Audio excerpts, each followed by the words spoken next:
Romi Gonen was among the first hostages released by Hamas today in the ceasefire deal. The 24-year-old was reunited with her mother in emotional scenes after 471 days in captivity, alongside two other female hostages, Damari and Doron Steinbrecher. Joining me now is senior reporter Caroline Marcus, who did an exclusive interview with Ms. Gonen's mother in the days after her abduction. Hi there, Caroline. What was it like speaking to her?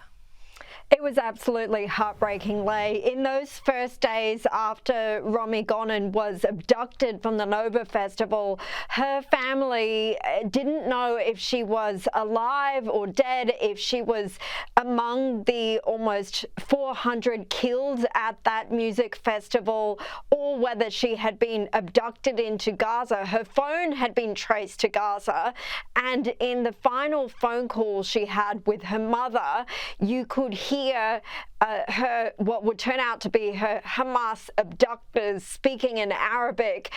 Her mother, Romi Gonen, gave us some of those audio recordings and we played them a few days after her abduction. Here they are.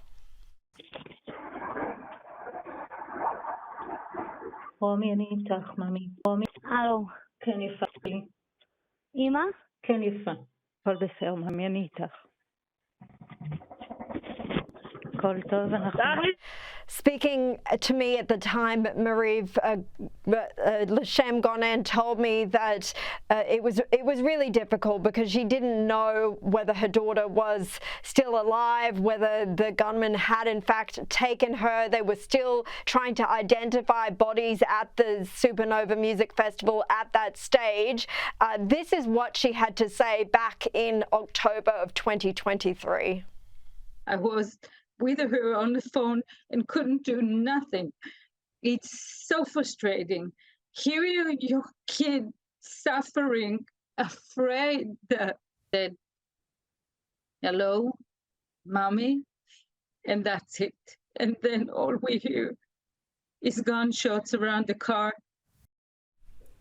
It wasn't until a month later in November when some of the hostages were released from Hamas in the first round of hostage releases a month into the war that Romi's family learned that she was alive, at least then, but in that time they didn't know much in the remaining 13 months since then. So to see these images of her being released into her family, that loving embrace that she has with her mother is quite remarkable, because the last time they spoke was this 4-hour-long phone conversation in which she spent time hiding from the terrorists and then eventually getting into a car with a friend who was in the front passenger seat, and the driver of that car ended up being shot dead by Hamas before Romi herself was taken into Gaza. So incredible scenes,